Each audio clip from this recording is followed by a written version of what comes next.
Păi ce faceți voi, dați cu poliș pe corsa aia?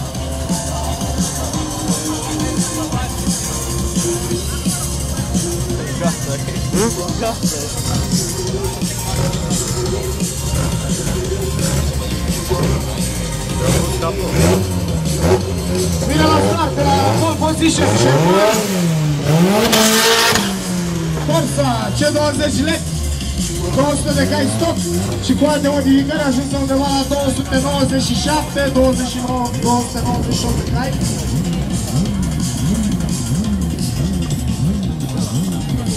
Și să vină CLS-ul la linie.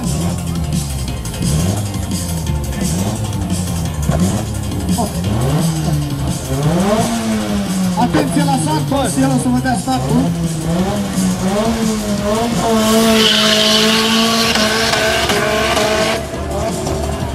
Ratează Corsa una din treptele 12-3. Ce-a făcut? A ratat CLS-ul?